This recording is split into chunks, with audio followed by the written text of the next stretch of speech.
Buenos días a todos. Gracias, Adriana, por la presentación.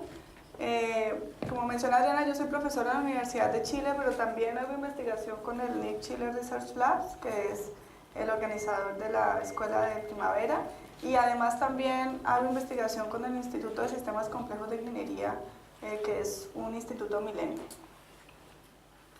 Mi charla hoy es IoT para el apoyo a Smart Cities. Es una charla no muy técnica, en realidad es una charla más para abrir la discusión sobre aspectos que todavía hoy están por definir para el despliegue masivo de IoT en Smart Cities. Entonces, esto es la agenda. Primero unos conceptos muy generales, después vamos a ver la arquitectura de IoT para entornos urbanos, después algunos proyectos de investigación, los problemas que están todavía abiertos, research challenges que hay en este tópico y finalmente algunas conclusiones.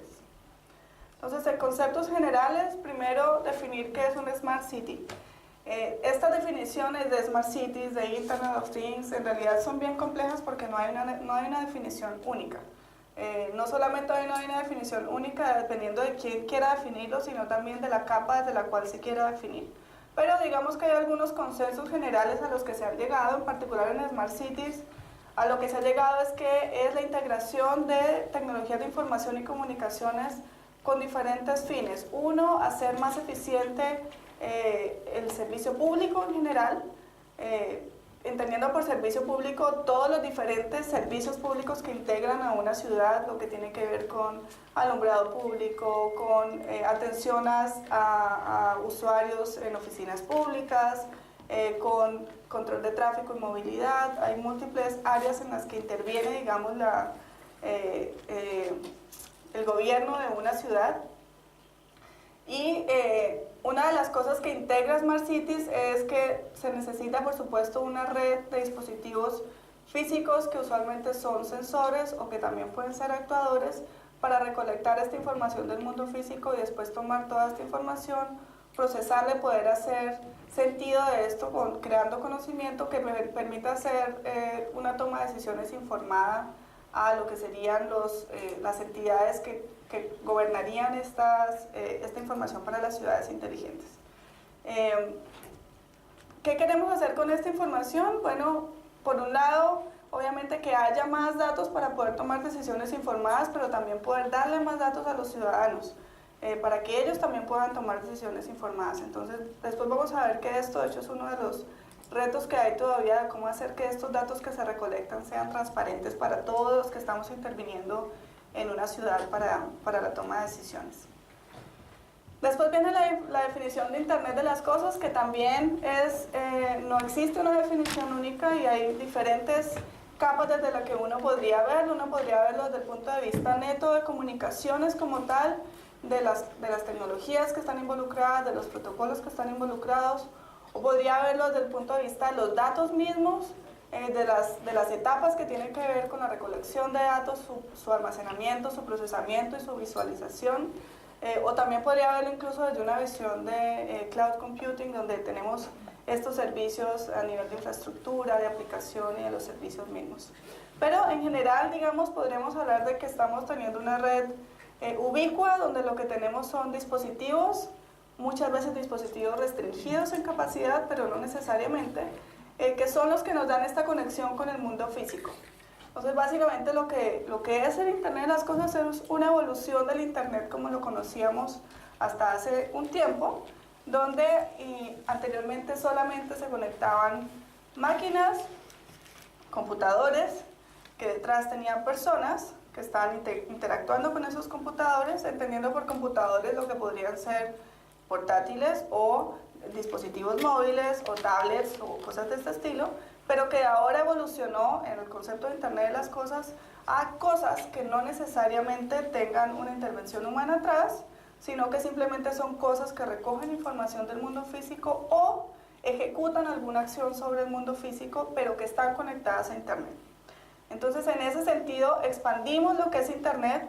No quise mostrar aquí los datos porque esto lo repiten y lo repiten, de cuántos millones de dispositivos van a haber conectados al 2020. Cada que uno mira una fuente distinta, el número está creciendo cada vez más, no importa el año que uno esté revisando, así que dejemos para los expertos que hacen predicción en eso, solamente digamos que serán millones o billones de dispositivos que estarán conectados a Internet y que habilitarán esta comunicación máquina a máquina, donde los objetos se hablan entre sí y no necesariamente objetos que están situados geográficamente cerca, sino objetos que pueden hablar entre sí aún estando en ubicaciones geográficas completamente distintas o en dominios completamente distintos.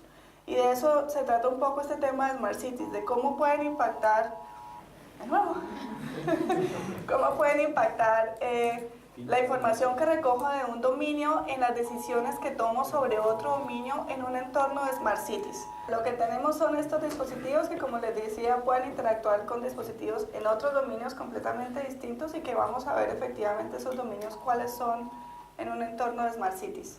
¿Qué tipo de decisiones se podrían tomar? Bueno, decisiones que sean simplemente para ejercer nuevas políticas públicas, pero también decisiones que podrían efectuarse en tiempo real sobre el mundo físico de nuevo, y por eso podemos tener no solamente sensores, sino también actuadores a los cuales les podemos enviar comandos o señalización de control para que se ejecuten ciertas acciones en tiempo real. Entonces esto es lo que hace interesante la unión de Internet of Things en el dominio de Smart Cities, porque permite tener esta noción de que hay ejercicio en tiempo real de toma de decisiones que usualmente en redes, en ciudades y usualmente en ciudades muy grandes es algo muy complejo, porque obviamente todo lo que hay detrás para poder ejecutar una decisión normalmente lleva mucho más tiempo del que uno quisiera. Y algo muy importante de resaltar aquí es que en Internet of Things tenemos que tener en cuenta que la primera palabra que aparece es Internet. Entonces no estamos hablando de redes de sensores, que si bien son un componente importante de Internet of Things, pueden ser redes completamente aisladas donde yo recojo información, almaceno en un servidor local, proceso, algo muy parecido a lo que uno podría hacer en Internet of Things, pero de forma completamente aislada. Cuando estamos hablando de Internet, estamos hablando de que estas redes se conectan a Internet y por tanto tienen que en cierta forma cumplir o de alguna forma interactuar, así sea de alguna forma con un traductor entre medio, pero de alguna manera poder interactuar con dispositivos que están en la red global y que por tanto sea posible el uso de estándares tradicionales que hemos tenido para Internet, como es usualmente la pila de protocolos de TCP/IP. Entonces eso es importante tenerlo en cuenta, que no estamos hablando de redes de sensores aisladas, sino que estamos hablando de dispositivos que se conectan a Internet y que recogen información del mundo físico y pueden regresar con actuación también sobre ese mundo físico.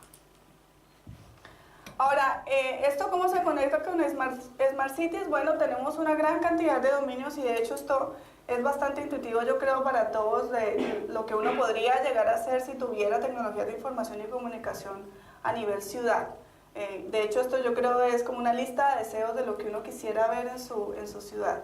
Entonces, algunos de esos dominios, y que son de interés también para el gobierno de la ciudad mismo, es, por un lado, hacer monitoreo de estructuras críticas, entonces poder tener información de la infraestructura de la ciudad, de lo que corresponde a carreteras, lo que corresponde a puentes, incluso a edificios, a edificios que son patrimonio histórico, edificios que son del sector público, y poder tener información de la salud estructural de esos edificios.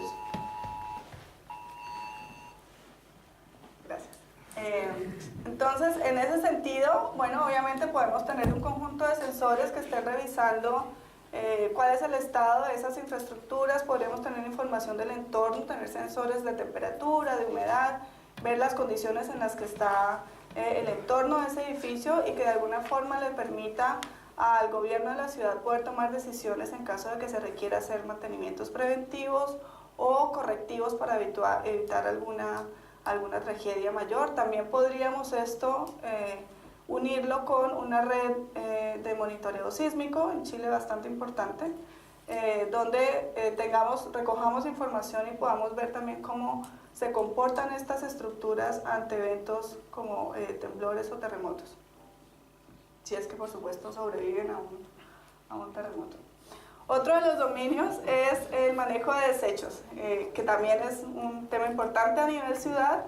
donde necesitaríamos en este caso, bueno, hoy en día, cómo se trabaja, por ejemplo, la recolección de desechos. Básicamente hay una programación de rutas específica para los recolectores de basura, lo típico, recogen basura días A, B y C, y eso es así.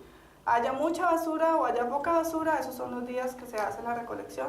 Pero el manejo de desechos es un problema gigante para las ciudades porque, bueno, por un lado hay que tener toda esta flota de camiones que están haciendo la recolección por toda la ciudad, pero además también está el tema del traslado de estos desechos a los sitios de rellenos sanitarios. El manejo de estos rellenos sanitarios es un problema gigante que tiene impacto a nivel logístico, pero también a nivel ecológico. Entonces, ¿qué podríamos hacer si integramos IoT? Bueno, una de las formas es tener, por ejemplo, contenedores de basura inteligente donde se pueda hacer medición de cuál es el nivel de ocupación que tenemos en estos contenedores y hacer, por ejemplo, la programación de la recolección de basura en demanda de acuerdo a cómo se está teniendo la ocupación en estos recolectores inteligentes. Tener alguna optimización de la forma en la que se hace la recolección para de esta forma hacer un servicio más eficiente, que signifique de alguna forma mejor servicio para los ciudadanos, pero también quizá ahorros en dinero para el gobierno de la ciudad. Monitoreo de la calidad del aire, súper importante. Aquí en Temuco, aquí cerca en Temuco, en Santiago un problema crítico también, y en muchas otras ciudades del mundo un problema gigante, el tema de la polución del aire. Esto por supuesto no es nuevo, es básicamente poder hacer la recolección de cómo está el estado del aire. Hoy en día se hace con estaciones que están fijas y que muchas veces alimentan sistemas donde uno puede visualizar cuál es la condición del aire, pero uno podría tener información mucho más granular.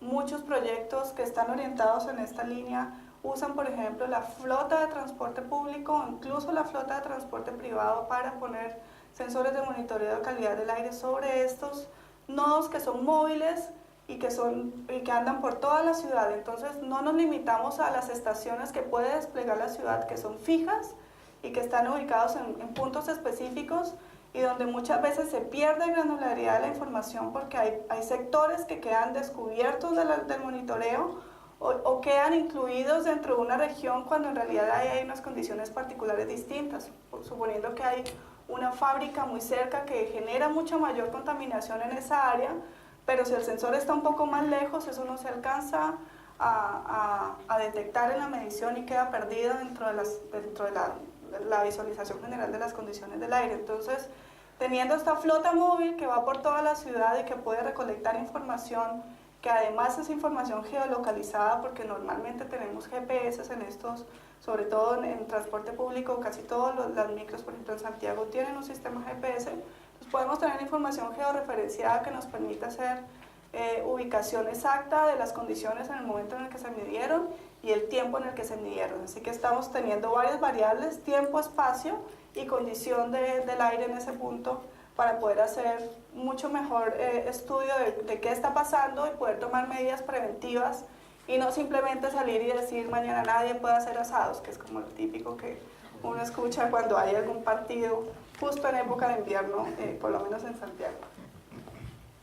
Monitoreo del ruido también, otro aspecto de polución muy importante que sobre todo en grandes ciudades es crítico, que uno tiende a echar de lado, pero que en realidad a todos nos afecta, a todos sin querer nos cambia el ánimo, nos pone en un ritmo diferente, y es muy importante tomar medidas también preventivas a nivel de ciudad para tener esto controlado. Hoy en día, ¿cómo se hace? Básicamente las municipalidades establecen unas normas que son rígidas, entonces lo que hacen es decir, en estos horarios no se permite ruido, los días sábado y domingo solamente en tal horario, etcétera, etcétera. Pero se podría hacer mucho mejor, se podrían hacer políticas mucho más a la medida, o también tomar medidas correctivas mucho más específicas si tenemos información en tiempo real de las condiciones de ruido en la ciudad. Congestión de tráfico es un problema que nos toca a todos y que en la medida en que la ciudad va siendo más grande se va volviendo más crítico porque impacta directamente la calidad de vida de las personas, sobre todo en lo que tiene que ver con tiempos de viaje. Santiago es una ciudad muy grande, pero en cierta forma la movilidad todavía es manejable. Hay ciudades que son de tamaño similar, por ejemplo Bogotá. donde los tiempos de viaje de las personas pueden ser 3 horas al día movilizándose y de regreso fácilmente en distancias no muy grandes. Entonces, esto es un problema que en realidad toca a las personas porque tiene que ver con el tiempo de disponibilidad que tiene a diario. Así que poder hacer control de la congestión es un área donde IoT también puede contribuir en el desarrollo de las ciudades inteligentes. Después les voy a mostrar unos proyectos de investigación en los que estamos tratando de dirigirnos a esta línea y de ver cómo las comunicaciones entre vehículos pueden ayudar a que podamos tener una mejor coordinación de los autos mismos. También el consumo energético de la ciudad, aquí es básicamente para entender mejor cómo es el consumo, el comportamiento de consumo de los ciudadanos y también de la infraestructura pública, porque tenemos alumbrado público, tenemos edificios que pertenecen a las municipalidades y que tienen cierto consumo. Entonces, poder hacer una caracterización de ese consumo es importante. Hoy en día las mediciones en las redes eléctricas usualmente se hacen en periodos bastante largos, en algunos casos se pueden hacer mediciones una vez al día, pero si esto lo integramos a una red eléctrica inteligente podemos tener mediciones con mayor frecuencia y de esta forma tener caracterizaciones más precisas que ayuden también al gobierno de la ciudad a tomar mejores decisiones de reemplazar, por ejemplo, en ciertos sitios las luminarias para que se prendan y apaguen de forma bajo demanda y no que estén encendidas toda la noche. Quizá en otros lados esa solución no se necesite, pero se tenga que reemplazar por un tipo de luminaria diferente. Pero para poder tomar esas decisiones, que hoy ya se toman, pero se toman mucho más lentas, si tenemos la información en tiempo real será mucho más diligente la toma de estas decisiones. Otro ejemplo es el de estacionamiento inteligente, que también es un problema de ciudad. Hoy en día, bueno, lo que hacemos es que damos muchas vueltas hasta que logramos encontrar un espacio disponible y el cobro va en algunos casos por parquímetros y en otros casos con parquímetros humanos, que es que la persona va y te pone el papelito, te contabiliza el tiempo y te hace el cobro. Entonces, claro, ahí hay mucho espacio todavía para mejorar. Por un lado, para los ciudadanos, para que puedan tener una información precisa de dónde están los espacios disponibles y poder hacer uso de esos espacios. También para poder controlar mejor, por ejemplo, cuánto es el tiempo máximo que pueden estar los usuarios y poder identificar violaciones a esos usos indebidos de espacios o espacios que han sido reservados para personas en situación de discapacidad, etc. Entonces, ahí hay todavía harto por hacer. Esto de hecho no es un problema nuevo y hay muchas soluciones comerciales que ya están apuntando en esta línea. Y otro ejemplo más es el tema de iluminación inteligente, que también lo habíamos mencionado, que es un aspecto que es costoso para la ciudad, bueno, que de alguna forma se subsidia con el pago que hacemos todos en nuestras cuentas de la red eléctrica, donde hay un pequeño cobro por alumbrado público, pero esto está en gran parte también cargado a la ciudad misma, al gobierno de la ciudad. Entonces, de cualquier forma que podamos hacer ahorro en consumo de energía, obviamente se va a reflejar en un beneficio para el gobierno de la ciudad. Entonces, bueno, esos son algunos de los dominios en los que uno quisiera ver IoT integrado para ciudades inteligentes. Ahora, esto desde el punto de vista técnico, ¿cómo se puede materializar? ¿Cuál es la arquitectura bajo la cual podemos lograr hacer esto? Entonces, aquí les voy a compartir un poco como lo que hay, pero también lo que uno quisiera ver en cuestión de arquitectura y un poco la visión que yo tengo de cómo podría desplegarse una IoT para entorno urbano. Entonces, la arquitectura intuitivamente uno lo que podría pensar es que para desplegar una IoT urbana, que sería la que proveería el servicio a ciudades inteligentes, pues debería uno tener contar con una arquitectura centralizada, pensando en que esto es para el servicio del gobierno de la ciudad que necesita hacer toma de decisiones y que quiere en mayor o menor medida compartir esta información con los ciudadanos. Lo que tenemos, la realidad, es que son un conjunto de dispositivos heterogéneos. Tenemos sensores de distintos tipos, de diferentes fabricantes. Entonces tenemos heterogeneidad en el tipo de dispositivos.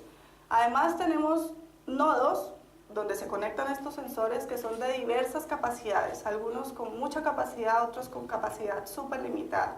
También heterogéneos en términos de las capacidades.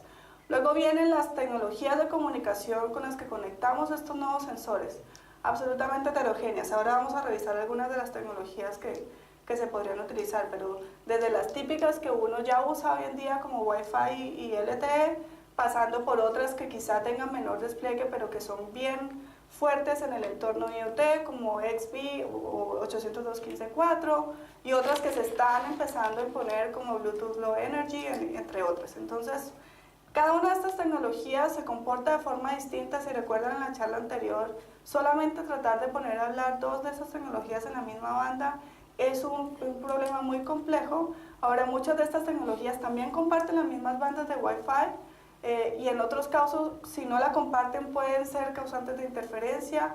En otros casos, el tema es cómo hago para que dispositivos que están con tecnologías diferentes igual se puedan comunicar entre sí. Entonces, es un problema complejo, y en parte la arquitectura lo que trata de resolver es esto, es tratar de definir las capas que permitan que, independiente de la heterogeneidad que haya, se pueda hacer una recolección de datos sin importar de dónde vienen, por qué tipo de comunicación vienen, y después se puedan procesar y se puedan tomar las decisiones que queremos tomar. Otro aspecto donde tenemos heterogeneidad es en los tipos de información, porque estamos hablando de diferentes tipos de sensores, así que tenemos datos que son algunos en tiempo real, que se toman en tiempos, en fracciones de segundo, y otros que podrían ser, por ejemplo, solamente una medición al día, una medición a la semana, una medición al mes.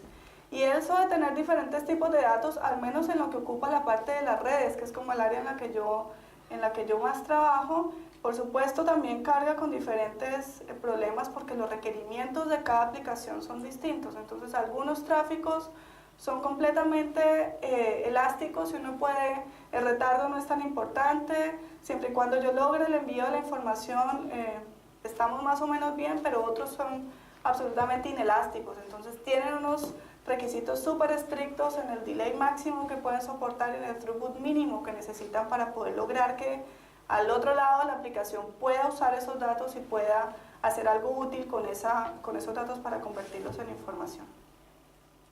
Y por último, también uno pensaría obviamente que necesita un centro de control, que es donde se almacene toda esta información, se pueda procesar y después se pueda hacer la toma de decisiones. Y lo que uno esperaría obviamente es que este centro de control esté bajo la administración del gobierno de la ciudad, que tenga, ojalá, un departamento dedicado, digamos, a lo que sería controlar la información que viene de las mediciones que se hacen en toda su ciudad. Ahora, en cuanto a requerimientos de Smart Cities, bueno, lo que uno esperaría de esta arquitectura, lo que uno le pondría como de condición a esta arquitectura, es que tenga la capacidad de integrar estas diferentes tecnologías, con toda la heterogeneidad que estoy mencionando en distintas capas. Entonces, ese es como uno de los requisitos fuertes sobre la arquitectura. Y el otro es que los datos que se recolectan de alguna forma pues sean accesibles obviamente a las autoridades, que son quienes lo van a usar, pero también a los ciudadanos, porque en muchos casos esos datos son de los ciudadanos, son mediciones que se hacen sobre los ciudadanos. Entonces, está el tema de cómo hacer que la arquitectura funcione, pero al mismo tiempo sea lo suficientemente abierta para que, si yo generé esos datos, yo también pueda tener acceso a ellos, o incluso si no los generé, pero lo que se procesa y la información que se genera a partir de ellos es de mi interés, yo pueda tener acceso a esa información. Entonces, en ese sentido, mi visión de lo que sería una IoT urbana para Smart Cities es pensar en esa IoT como otro operador de una utilidad de servicio público. Piensen en una red de distribución de agua, una red de distribución de energía eléctrica. Yo pienso en una IoT urbana en esa misma línea, es decir, todo un conjunto de sensores, actuadores que están desplegados a lo largo de la ciudad y que son como otro servicio más que está puesto sobre la ciudad, una capa adicional. Así como tenemos el servicio eléctrico, tenemos el servicio de integración del mundo físico de la ciudad para poder recolectar esos datos y procesarlos. Esa es la visión con la que les vengo a transmitir a ustedes de cómo podría ser una IoT urbana para Smart Cities, que de hecho no es una visión única, hay otros investigadores que también la comparten. Entonces, pensando en esa forma de desplegar IoT, esta podría ser una arquitectura propuesta para su manejo. Y ahí está citada la fuente. Me gusta en particular porque de hecho muestra la complejidad de definir una arquitectura desde un solo punto de vista. De hecho, aquí se muestran tres visiones distintas para definir una arquitectura de IoT para Smart Cities. Entonces tenemos una primera capa, una primera visión que podría ser definir IoT, la arquitectura de IoT desde el punto de vista de las comunicaciones, o definir la arquitectura de IoT desde el punto de vista de Cloud Computing, o definirlo desde el punto de vista de los datos. Ahora, lo que vamos a encontrar es que independiente de cuál de las visiones se tenga en general, casi todas más o menos tienden a agrupar de una forma similar, o por lo menos podemos hacer un mapeo entre lo que sería la capa de una visión y la capa de otra visión. Yo me voy a quedar más que todo en lo que tiene que ver con esta visión, la visión desde el punto de vista de comunicaciones. Pero en general, ¿qué es lo que tenemos? Usualmente tenemos una capa que es la capa física, que es donde tenemos esa conexión con el mundo físico. Entonces ahí tenemos toda la parte de monitoreo con las redes de sensores, pero no solamente redes de sensores, ahora vamos a mirar que hay otros paradigmas que también se están incluyendo en Smart Cities para recoger datos de la ciudad. Y también tenemos la parte de conectividad. Tenemos esta parte de las tecnologías diversas que estoy usando para poder conectar esos sensores a una red externa, que en este caso es Internet. Tenemos también una capa aquí, por ejemplo, de direccionamiento y calidad de servicio, que en las otras dos, en cierta forma, también está representada y tiene que ver con esta posibilidad de que yo estos millones de objetos que estoy desplegando los pueda identificar, porque necesito saber desde qué objeto proviene y también necesito, por ejemplo, inyectar información a ese objeto. Entonces, ¿con qué protocolos vamos a lograr identificar estos millones de objetos que vamos a conectar a Internet y cómo le vamos a proveer calidad de servicio pensando en lo que les mencionaba antes, donde los tipos de datos que se generan son tan diversos y cada uno exige condiciones distintas de la red? Y tenemos, bueno, otras capas. Yo después voy a entrar más en esta, así que les voy a hablar un poco más de estas dos. En lo que es Cloud Computing tenemos esta capa donde está toda la parte ya donde recibí los datos y entonces hago todo un proceso de almacenamiento, pero también de análisis de los datos y donde aplico, por supuesto, aspectos de computación, algoritmos, etcétera, para poder sacar información y después extraer conocimiento a partir de esta información.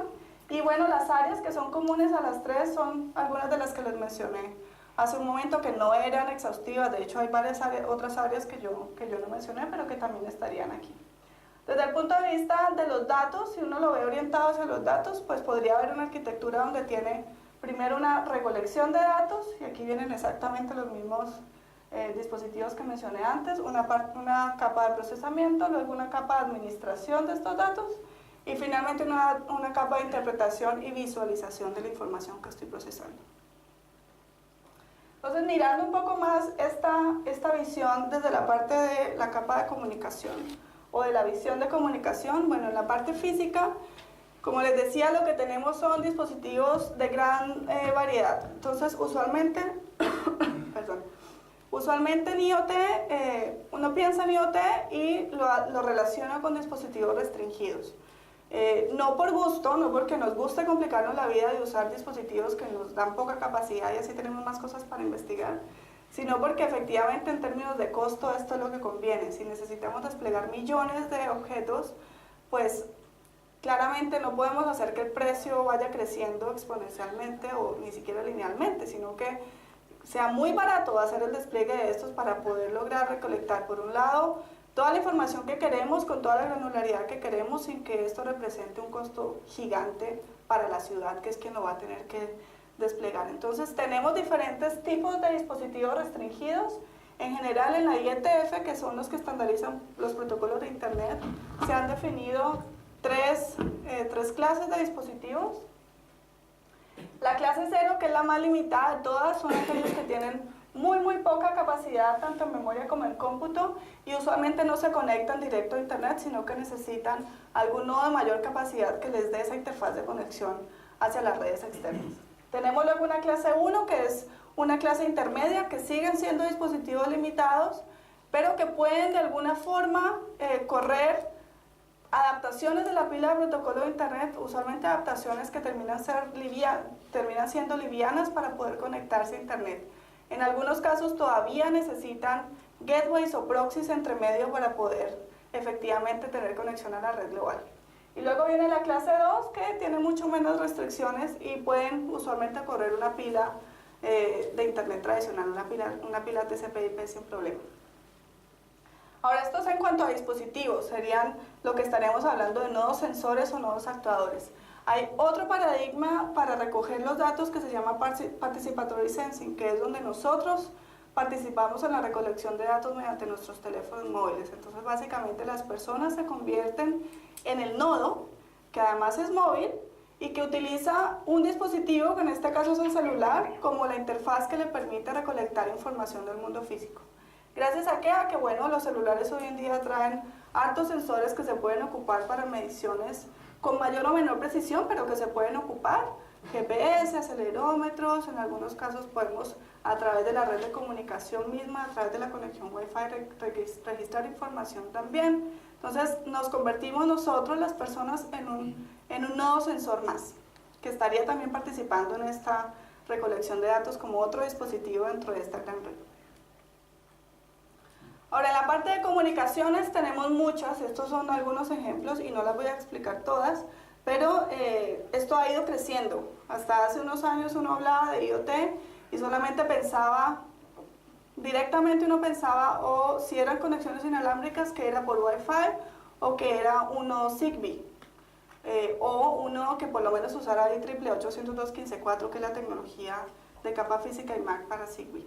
Hoy en día ya eso no es así. Hoy en día ya, si uno piensa en tecnologías de corto alcance, que serían las Wireless Personal Area Networks o Wireless LAN, aquí podemos encontrar, bueno, lo que era antes solamente Zigbee, que después se empezó a expandir reusando la misma capa física y MAC para otras tecnologías, 802.15.4 y una versión mejorada que salió hace unos cuantos años, que es precisamente optimizada para entornos IoT. Tenemos también la versión Bluetooth, el estándar, que es Low Energy, que es para bajo consumo energético. NFC, que lo tenemos en algunos casos embebidos en nuestro dispositivo móvil. RFID, que lo tenemos desde hace mucho rato, que es sencillo de usar y que nos permite identificar directamente dispositivos muy usados, por ejemplo, a nivel de control de inventario, logística. Y por supuesto Wi-Fi, que siempre va a estar ahí. Y en cuanto a largo alcance, a nivel ya metropolitano o a nivel incluso país, tenemos obviamente las tecnologías celulares que están por aquí abajo, 3G y 4G, pero también han surgido otras tecnologías que son de largo alcance, de muy bajo consumo energético, pero también con muy baja tasa de transferencia de datos. Entre ellas tenemos LoRaWAN, tenemos Sigfox, tenemos WISAN, que es una tecnología creada para redes de Smart Grid, de redes inteligentes para conexión de los medidores inteligentes, en parte basada en esta tecnología. Y tenemos una que se está definiendo también usando la misma red LTE, pero optimizada para entornos IoT, que se llama NB-IoT. Aquí podemos ver el comparativo en cuanto a la tasa de datos y en cuanto a la cobertura que tienen de algunas de estas tecnologías que les estoy mencionando, donde tenemos por aquí en la parte más baja de tasa de datos y más baja de cobertura, tenemos 802.15.4, que es la que se usa en Zigbee, tenemos Bluetooth Low Energy, tenemos después a modo intermedio en cuanto a cobertura a Wi-Fi, y ya después vienen las que son de mucha más cobertura, pero que de alguna forma se siguen quedando en un espectro más o menos intermedio en cuanto a la tasa de datos que se puede lograr.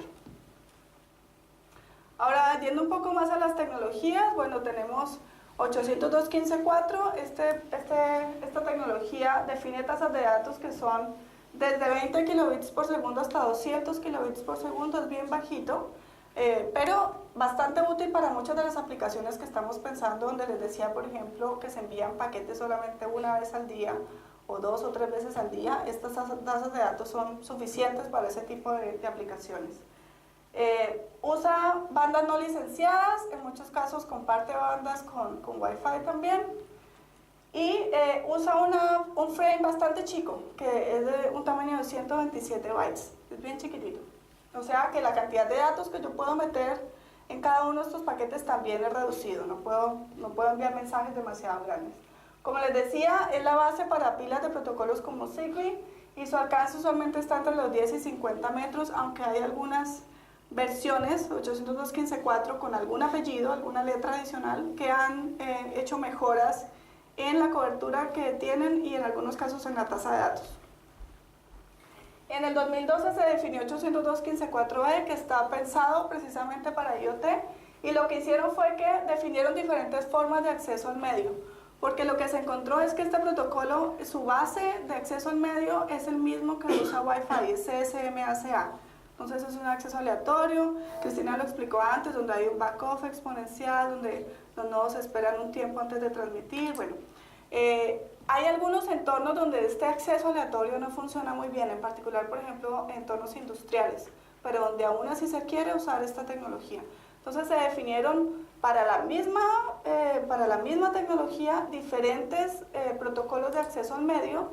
De hecho, creo que el estándar define como 4 diferentes formas de acceso al medio, donde se usan protocolos distintos a CSMACA. CSMA se mantiene allí porque sigue siendo útil para ciertos entornos, pero hay otros donde, por ejemplo, se explota la parte de frequency hopping para poder acceder al medio.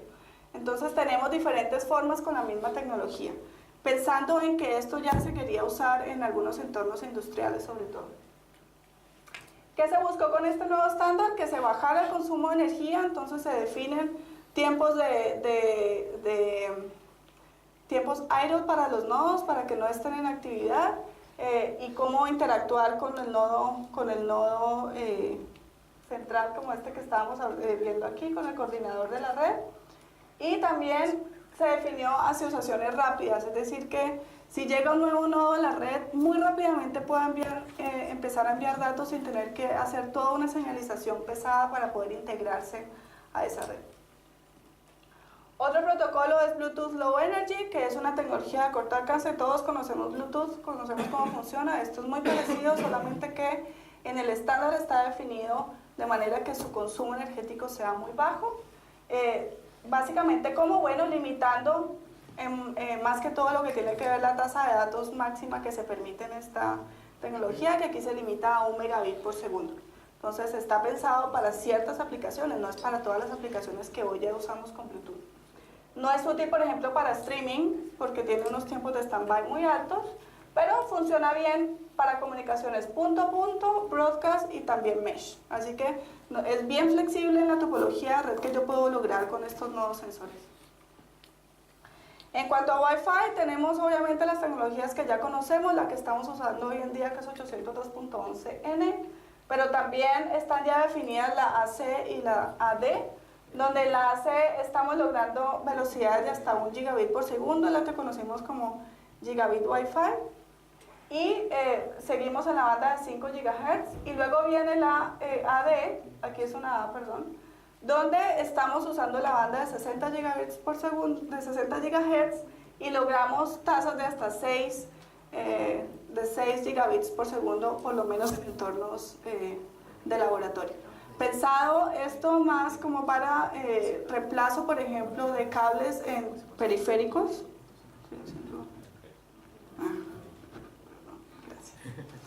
En entornos donde la cobertura es bien pequeña, porque estamos usando la banda de 60 gigas, pero que podemos reemplazar, por ejemplo, cables, y en sistemas de entretenimiento podemos enviar video de alta definición de un dispositivo a otro usando la misma red Wi-Fi. Ahora, en IEEE, hoy en día existe un grupo de trabajo que es el 802.11ax, que lo que está tratando es de redefinir muchos de estos protocolos que tenemos en Wi-Fi y de las formas de acceso al medio, de las tecnologías de modulación, etcétera, de manera que se puedan soportar mecanismos de eficiencia energética pensando en dispositivos chiquitos que funcionan en batería, y que si hoy en día le ponemos un módulo Wi-Fi, esa batería muere a los 10 minutos. Entonces ya IEEE está en ese proceso de definición de sacar este nuevo estándar, pensando precisamente hacia la línea de IoT para poder alargar los tiempos de vida de estos nuevos sensores. Ese grupo de trabajo debería salir con su nueva especificación el próximo año, a mediados del próximo año. Tenemos también LoRaWAN, donde es lo que les decía, de las nuevas tecnologías que han surgido con coberturas mucho mayores de lo que tenemos en las tecnologías que les expliqué previamente. Aquí estamos pensando en coberturas del rango de kilómetros, 2 a 5 kilómetros en entornos urbanos, y hasta 15 kilómetros en zonas de baja densidad donde tengo línea de vista y hay pocos obstáculos. Y es una tecnología, bueno, su parte física es de propiedad de esta empresa Centec, se llama LoRa, que logra capacidad de tasas de datos hasta 50 Kbps, bien chiquito. Estamos hablando de que 50 Kbps es lo que teníamos en un módem hace años cuando nos conectábamos a internet vía módem. Así que pensemos en esa velocidad, acuérdense de cuál era la velocidad a la que ustedes se conectaban. Ahora pensemos también que quienes van a usar estas tecnologías son dispositivos que recolectan datos y que seguramente los envían a una tasa bien bajita, por lo tanto es suficiente para esas aplicaciones. Operan bandas distintas en cada país define su banda, lo que es Estados Unidos funciona en la banda de 900 MHz y tiene un bajo consumo energético, por ejemplo 25 mA para una transmisión y 10 mA para recepción. Tiene una modulación bien robusta, antiinterferencias, efecto Doppler y multipath fading, y también incluye capas de cifrado, que es algo muy importante si estamos pensando en proteger estos datos que estamos recolectando. Esta es más o menos la arquitectura de lo que es LoRaWAN, donde tenemos los nodos sensores. Ellos se conectan a un concentrador o un gateway LoRaWAN y de ahí se usa una conexión típica tradicional a internet para la conexión al resto de la red global.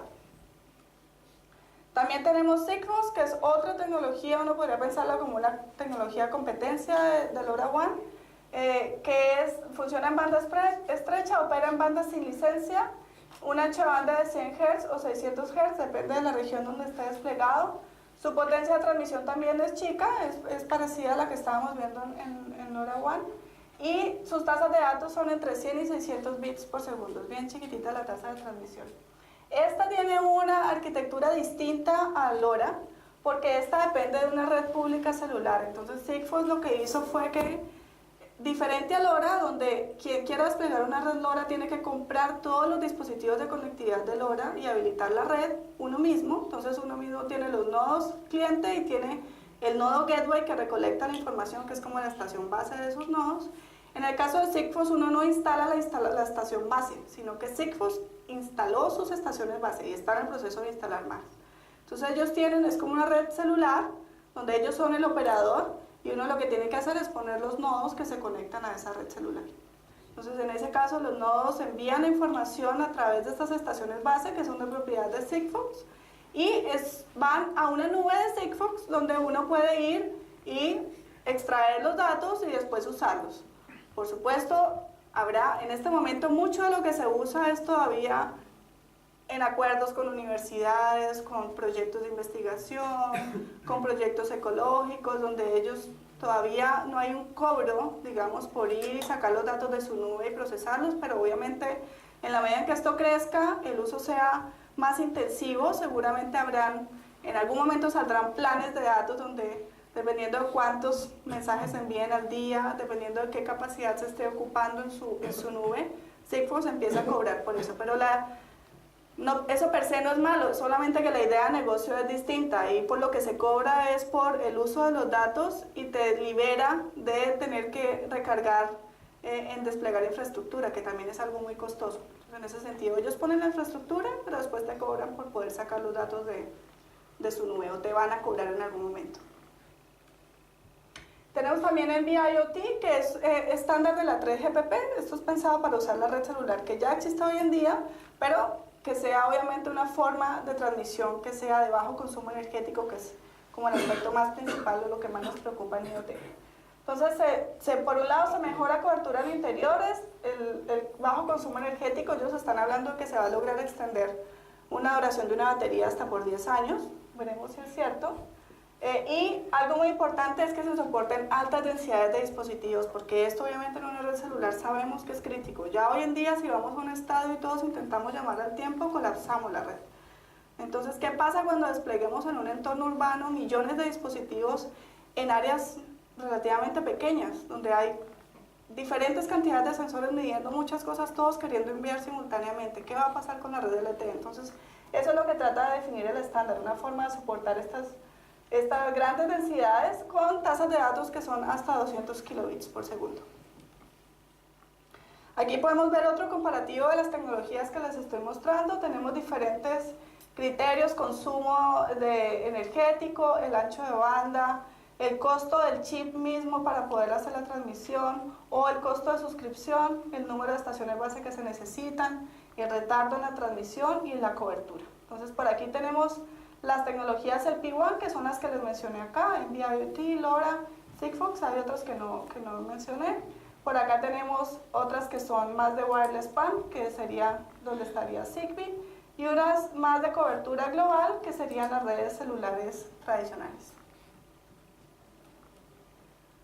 Bueno, ya para ir cerrando les voy a mencionar algunos proyectos de investigación que tenemos en esta línea de IoTs para Smart Cities, pero no voy a entrar en muchos detalles porque de hecho estos trabajos son de estudiantes que les van a mostrar sus pósters, así que es más una invitación para que vayan a conversar con los estudiantes que están trabajando en estos temas y que van a agradecer su retroalimentación. Bueno, tenemos por un lado un proyecto que se llama Retract, que es habilitar sistemas de transporte resilientes en ciudades inteligentes. Y básicamente este proyecto, por un lado, está tratando de resolver el problema que los sistemas de transporte, entre más complejos sean, tienen más posibilidad de tener disrupciones. Bien sea porque falla, no sé, en Santiago pasa mucho, por ejemplo, que si muere la línea 1 porque hubo algún problema, hay un perrito en la vía, o infortunadamente alguien se lanzó a los rieles, que pasa también, la ciudad entera colapsa. Es terrible, porque esa es una de las líneas principales, entonces la gente intenta tomar las micros, pero no dan abasto, y la gente termina caminando, ríos de gente caminando tratando de llegar a su oficina o a su casa. Bueno, es un desastre. Entonces, ¿cómo hacer que ante estas fallas, que pueden ser muy chiquitas, pero que su impacto es súper grande en la red de transporte general, se pueda minimizar y la red sea resiliente, sea capaz de recuperarse ante estas disrupciones y seguir dando el servicio de una forma transparente a los usuarios? Tratamos de abordarlo desde tres objetivos distintos. Uno, por supuesto, es diseñar estos sistemas que permitan tomar decisiones en tiempo real a partir de modelos de tráfico, de comportamiento del tráfico que estamos viendo. Entonces esto está orientado a la parte de congestión de tráfico que yo les mostraba al principio. También diseñar infraestructura de transporte sostenible pensando en lo que viene ahora con los autos eléctricos. Y por último, diseñar protocolos de red y comunicaciones seguras para poder soportar estos sistemas de decisión en tiempo real. Esas son como las tres líneas del proyecto. Pósters que tenemos que están relacionados. Bueno, tenemos un trabajo que es de coordinación automática de vehículos en intersecciones. Aquí estamos explotando la capacidad de comunicación que ya se está definiendo, que ya está definida entre vehículos, las redes vehiculares, de manera que nos quitemos de encima la señalización que hoy tenemos, que son los semáforos, y básicamente los autos, en la medida en que van llegando a las intersecciones, intercambian información entre sí. Hay un algoritmo que permita decidir quién pasa primero, quién pasa después, y que garantice que no hayan colisiones. Eso obviamente es lo principal. Esto pensado sobre todo para autos autónomos, que básicamente tomen las decisiones y crucen la intersección sin la intervención humana. ¿Qué estamos tratando de ver aquí? La parte de algoritmos, porque ya hay algunos propuestos, queremos ver si efectivamente funcionan como dicen que funcionan, si son prácticos, si efectivamente se podrían desplegar en el mundo real, pero además si son factibles, o sea, si por ejemplo la toma de decisión se hace en un tiempo razonable, tal que efectivamente yo alcance a cruzar la intersección y no me toque parar esperando que el algoritmo tome la decisión para poder cruzar. También estamos tratando de ver las vulnerabilidades de este tipo de sistemas, porque si aquí sobre esta coordinación hay un ataque malintencionado, lo que estamos haciendo es generar costos en términos de vidas humanas, no solamente materiales. Entonces es importante ver qué tan vulnerables son estos algoritmos, cuáles son los posibles ataques que se podrían presentar y cuáles son las mitigaciones que uno podría tomar ante estos ataques. Tenemos también otra línea que es selección de protocolos de acuerdo al contexto. Aquí, por ejemplo, ver las condiciones del tráfico, cómo está. Esto es todo en área de transporte, entonces estamos pensando de nuevo, por ejemplo, en una intersección. Dependiendo de las condiciones de tráfico, supongan que en esta intersección se tiene que diseminar información de varios tipos, información que puede ser de emergencia, de notificar algún accidente, o puede ser información de entretenimiento, puede ser información de utilidad para quienes están llegando a esa intersección, porque hay algún servicio cercano. Bueno, de distintos tipos. Entonces la idea es determinar cómo está el tráfico en ese momento y de acuerdo a cómo está el tráfico, escoger el protocolo o el algoritmo que mejor se comporte para esas condiciones de tráfico. Entonces adecuarlo al contexto, que es lo que conocemos como Context Aware Systems. Y ahí básicamente lo que queremos es encontrar la forma de seleccionar los mejores protocolos, pero también cómo parametrizarlos, porque siempre la parte de cómo seleccionar los parámetros es muy compleja. Y por último, otra línea es la adaptación de protocolos de acuerdo a condiciones de la red. Entonces, aquí en redes vehiculares hay la necesidad de enviar continuamente información que tiene que ver con la posición de los vehículos, su aceleración, su velocidad. Y aquí hay un trabajo que van a ver en los pósters que es tratar de cómo resguardar la carga en la red, cómo no sobrecargarla con estos mensajes de control, adaptarla de acuerdo a cuántos autos hay en ese momento y tratando de intercambiar. Y cómo mantener la precisión de los datos comunicados pensando en que, por ejemplo, se transmite posición, pero si hay problemas en la red y ese paquete no logra llegar exitosamente a destino, la información de la posición cada vez va a ser menos precisa de la posición de mis vecinos. Entonces es tratar de ver cómo mantener esa precisión en una red donde efectivamente pueden haber fallas. Otra línea es HTTP2 para IoT, donde aquí estamos viendo el problema de crear nuevas pilas o adaptar protocolos actuales, que es lo mejor. Yo les decía previamente, bueno, hay algunos dispositivos que no corren la pila TCP/IP y otros que puede que sí la corran, pero versiones adaptadas más livianas. Entonces hay una discusión muy fuerte a nivel de los entes de estandarización de si necesitamos una pila nueva o si tomamos los protocolos que ya existen y los adaptamos, los hacemos livianos para que se puedan usar. Y ahí estamos viendo el tema de HTTP, que sacó su nueva versión, HTTP versión 2. Estamos viendo cómo funciona en un entorno IoT, qué capacidades tiene, cómo extender el protocolo para poder aprovechar el know-how existente, lo que ya la gente sabe de cómo usar HTTP. Y ahí ese es otro póster que van a poder ver en la sesión de póster. Y por último, un trabajo que en realidad no hago yo, sino que se hace en el ente de estandarización donde yo participo, que es IETF, que es la definición de IPv6 over foo, que es una forma de decir cómo hacer para correr IP versión 6 sobre cualquier cosa. Entonces, lo que yo les mostré en las tecnologías previas es que muchas de estas tecnologías tienen capacidades muy chicas y sus frames son muy chiquitos. Y sobre esos frames tan chicos no es posible poner un paquete IP, simplemente porque su tamaño no da. Entonces, lo que se está tratando de definir para muchas de estas tecnologías, para NFC, para Bluetooth Low Energy, para LoRaWAN, para Sigfox, es ver cómo tomar un paquete IP, fragmentarlo y qué compresión podríamos hacerle para poder que eso se transporte en estas tecnologías de comunicación que son bien restringidas. Y ahí hay que pensar que IP versión 6 no solamente el protocolo de IP versión 6, no solamente el paquete IP, sino que hay unos protocolos que acompañan a IP versión 6. Está el protocolo de descubrimiento de vecinos, cuando yo necesito descubrir quiénes hay para la configuración de direcciones. Y todos esos protocolos también se tienen que adaptar. Entonces ahí hay un trabajo grande que básicamente se está haciendo en estos dos grupos de trabajo. Uno que se llama 6LoW y otro que se llama LP1. Bueno, y ya en la última parte, me quedan 5 minutos, son problemas abiertos que tenemos todavía en este despliegue de IoT para entornos urbanos, para Smart Cities. Y esto es más para generar discusión. Aquí no voy a decir cómo se resuelve ninguno de ellos, sino que es más como una invitación de problemas que todavía tienen harto para investigar de largo y ancho. Uno, la parte de escalamiento masivo. ¿Cómo hacer para soportar esta gran cantidad de dispositivos?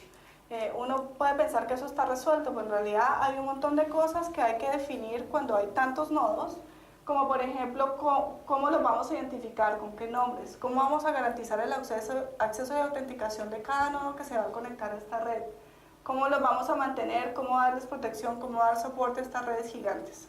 Algunas de las preguntas que están abiertas son: ¿los protocolos que hay hoy en día son suficientes? IPv6, por ejemplo, ¿va a ser suficiente para direccionar todos estos nodos? ¿Cómo funciona hoy en día? ¿Será posible usarlo? Bueno, ya vimos que no, y IETF por eso se está encargando de hacer adaptaciones, porque efectivamente no funcionan sobre muchas de estas nuevas tecnologías. ¿Cómo eliminar el uso de baterías? Porque las baterías van a ser otro problema grande y además una fuente de contaminación también. Entonces, aspectos como energy harvesting, usando energías renovables para que los nodos se puedan autosostener sin tener que usar baterías que se tengan que cambiar cada cierto tiempo. cómo recolectar, usar y almacenar estas cantidades enormes de datos, cómo soportar el tiempo real de las diferentes aplicaciones. Se requieren unos nuevos estándares para soportar estos millones de dispositivos. Otro problema grande está en la parte de arquitectura, porque no hay una sola definición de arquitectura todavía. Entonces, lo que queremos es facilitar la conectividad, el control, las comunicaciones y el desarrollo de aplicaciones sobre esta gran red IoT que se despliega en el entorno urbano y que pueda ser como de uso común.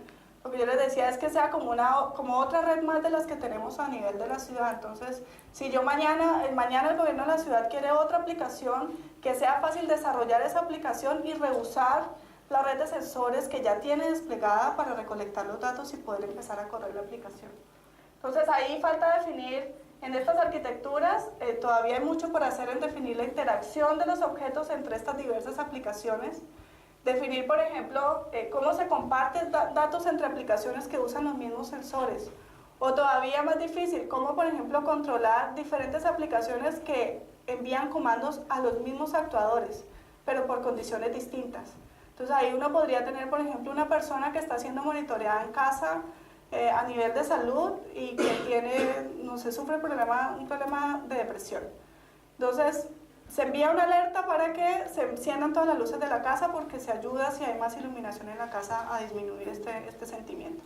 Ahora, si hay otra aplicación que está tratando de hacer ahorro de energía, esa otra aplicación lo que pueden ver es un comando de que se apaguen las luces porque hay que ahorrar energía. Entonces, ¿cómo hacemos para que hablen estas diferentes aplicaciones entre sí? Y cómo coordinar, eso es lo último, cómo coordinar esas acciones que van a tomar las diferentes aplicaciones.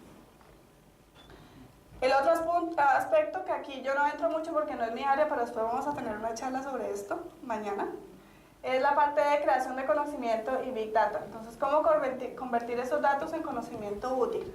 Y aquí algunas de las preguntas que surgen es cómo lidiar con datos que involucran ruido del mundo físico. Muchas de estas mediciones que hacemos son mediciones imprecisas, entonces, ¿cómo vamos a lidiar en la parte de procesamiento con ese problema? ¿Cómo hacer la calibración? Cómo usar protocolos de transporte confiables, porque puede que para algunas aplicaciones perder una o dos mediciones no sea crítico, pero para otras puede ser muy crítico perder esas mediciones entre medio. Cómo establecer la proveniencia de los datos y la forma en que fueron procesados, porque esta información quizás después la vayamos a necesitar también incluso nosotros, los ciudadanos. Cómo establecer grados de seguridad y privacidad para datos que se usan en diversas aplicaciones, y este de por sí es un tema ya súper grande, porque si uno habla de seguridad y privacidad ya empieza a entrar en un mundo completamente distinto que de por sí es un tema aparte. ¿Cómo garantizar transparencia de los datos y de la información? ¿Cómo hacer que los ciudadanos puedan acceder a esos datos de forma transparente? Sí, muchas veces son ellos mismos quienes generaron esos datos. También tenemos la parte de robustez. En redes que son gigantes tenemos problemas de sincronizar millones de dispositivos. Muchas aplicaciones dependen de un reloj sincronizado, que ya sabemos que se va desincronizando en el tiempo, pero aún problema mayor que esto es dispositivos que quizá con el tiempo se van moviendo del sitio donde deberían estar. Entonces, ¿cómo hacemos para reubicar esos dispositivos, volverlos a ubicar donde necesitamos que estén? Porque muchas veces son nodos móviles o porque simplemente son nodos que se mueven por algunas condiciones. Supongan que estamos haciendo medición en un entorno marino que para ciertas ciudades puede ser de interés y por condiciones del agua misma ese nodo se va yendo del punto donde necesitamos que haga medición. Entonces, ¿cuál va a ser el soporte para lograr mantener los nodos donde necesitamos? Y cómo lidiar con el deterioro físico que naturalmente vamos a tener en estos dispositivos que con el tiempo se empiezan a deteriorar. Y por último, seguridad y privacidad, que como les decía es un tema gigante. Lidiar con dispositivos restringidos para el despliegue de herramientas criptográficas, que es lo que uno trataría de hacer para resguardar la parte de seguridad, pero que si tenemos limitaciones, tanto en memoria como en procesamiento, es difícil desplegar algoritmos de criptografía muy complejos y además, si los queremos desplegar, les vamos a gastar la batería de estos dispositivos muy rápidamente. Entonces hay algunas propuestas de asociarse con la nube, desplazar cierta parte del procesamiento en la nube y liberar al nodo mismo de cierta carga de este procesamiento. Y también cómo proteger dispositivos físicos de atacantes que están cerca, porque aquí ya los dispositivos que tenemos podrían estar al alcance de cualquiera en ciertos casos. Entonces, ¿qué hacemos? Porque ahora ya tienen acceso físico a los dispositivos que están haciendo la medición. ¿Cómo evitamos que alteren esas mediciones que se están haciendo porque físicamente pueden acceder al dispositivo? Y algo importante por definir en Smart Cities, esta tarde vamos a tener una charla sobre una experiencia que se está haciendo en Valdivia, que quizás nos van a poder dar un poco más de luz sobre esto. Es algo que en la parte técnica normalmente no se toca, pero que está allí, que es súper importante sobre todo para lograr desplegar estas redes. La dimensión política. En las ciudades usualmente el poder está distribuido en diferentes entidades, pero si vamos a desplegar una IoT urbana, necesitamos que esas entidades se pongan de acuerdo o deleguen esa toma de decisiones a un departamento encargado que sepa usar esa información y tomar la decisión. Si no hay esa voluntad política, IoT para Smart Cities simplemente no se puede lograr. También tenemos la dimensión técnica, que la mencionamos un poco, cómo poner interoperables estas diferentes tecnologías. Y la dimensión financiera, que también es otro aspecto difícil todavía de resolver, es que no hay un modelo de negocio claro para la ciudad en el despliegue de esta IoT. Es cómo obtener ganancia de toda esta IoT que yo estoy poniendo, porque es un costo grande. Entonces, ¿cómo le saco alguna retribución económica a esa inversión tan grande? Entonces ahí, bueno, hay que ver, por ejemplo, cuáles de esos servicios que inicialmente yo les mencioné pueden ser los que mayor retribución económica tengan. Por ejemplo, la parte de estacionamiento podría ser una que directamente uno podría ver el ingreso económico. Hay otras que no tanto, entonces se podrían apalancar esas que no tienen una definición clara de ingreso con las que sí lo tienen. Otro problema aquí en la dimensión financiera es que normalmente lo que vemos es que en vez de invertir más en servicios públicos hay una reducción en la inversión. Entonces, ¿cómo hacemos para mapear esto con un deseo de poder hacer esta idea de Smart Cities una realidad? Bueno, entonces como conclusiones aquí, en muy corto, básicamente lo que les mencionaba, la idea es tener una IoT urbana que sea como una gran plataforma, como una red adicional para la Smart City, una gran red de la que se puedan aprovechar muchas aplicaciones, que se puedan desplegar nuevas aplicaciones, recolectar los datos y después poder tomar decisiones informadas. Hay muchas arquitecturas, muchos aspectos por resolver, que fueron los que les mencioné ahora último. Y algo importante es que se tiene que definir la voluntad política, definir la parte técnica y definir la parte financiera para que IoT en redes de Smart Cities pueda ser una realidad. Y algunas referencias por si a alguien le interesa ver fuentes. Gracias.